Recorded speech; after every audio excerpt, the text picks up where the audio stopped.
कधीच नाही चुकणार तुमचे फेवरेट टीव्ही शोज झी5 सोबत, तेही एकदम फ्री। या सरकार या। तेच म्हटलं, अजून कसे आला नाहीत तुम्ही? तुमच्या इतका नीच माणूस मी कधीच बघितला नाही, कधीच। अहो, तुम्ही माझ्या जेवणात विष घातलं आणि वरून माझी चौकशी करायला आलात का बघायला आलात मी अजून मेलो कसा नाही म्हणून?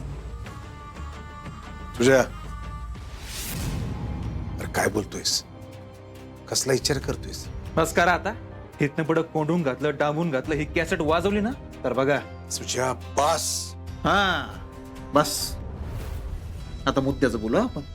आता मला माझा वाटा पाहिजे, म्हणजे अर्धी प्रॉपर्टी मला द्यायची आणि मला परत घरात घ्यायचं। आणि जर उद्या हे घडलं नाही तर तुमचं सिक्रेट सगळ्यांना सांगणार। सुजय, मला परत या विषयावर चर्चा नको। ठीक आहे, करतो तुला पाहिजे तसं, पण हा विषय पुन्हा घरात काढायचा नाही याची काळजी घ्यायची। तुम्ही प्रॉपर्टी दिली, मला परत घरात घेतलं की संपला विषय। हे? मग तुम्ही सगळी मरा नका तिकडं, मला नाही फरक पडत। एक दिवस नीट जाय ना या घरात, एक दिवस। सारखं काय ना काहीतरी आहेच। या अशा घरात वाढवणार आहे का आपण आपल्या बाळात? बाळ येईपर्यंत सगळं नीट होईल बघ। काही होणार नाही। उगाच भाबडी अशा बाळगू नकोस तू। अर्जुन, खरंच सरकार त्यांचं सत्य सांगणार आहेत का तोपर्यंत? हो का नाही सांग आपले मला। त्यांचं सत्य कळालं तर सगळंच कोलमडून पडेल। तू शांत बसलीस ना त्यातच आलं सगळं। मला तर वाटतं आपण उगाच त्या मनी मावशीला दोष देतोय। या घराचं खरं नुकसान कोणी केलं असेल ना तर ते सरकारांनी केले।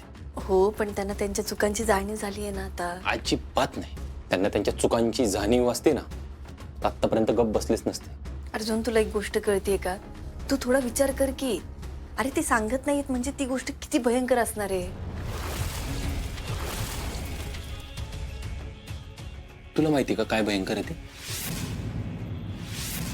मला कशी माहिती असेल अर्जुन? मग काय बोलते तू?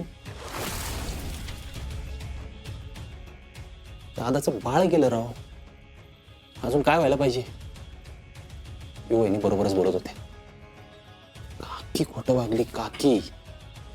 अर्जुन, हे बघ, तूच अशी चिडचिड केली तर मी कोणाकडे बघायचं सांग बरं? तुझं काय ग? तू का त्यांची बाजू घेतेस? तुला पुळका आलाय का त्यांचा आता? तसं नाही, मी फक्त घर वाचवण्याचा प्रयत्न करते अर्जुन। तू वाचवण्याचा प्रयत्न करते, सांभाळलं जाते का घर पण?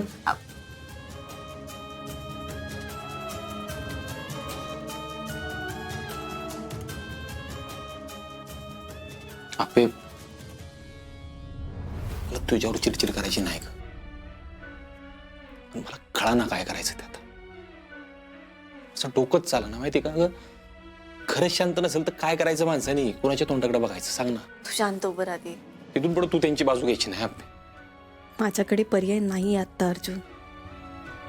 झी5 ॲप डाउनलोड करा आणि पहा सर्व एपिसोड्स एकदम फ्री।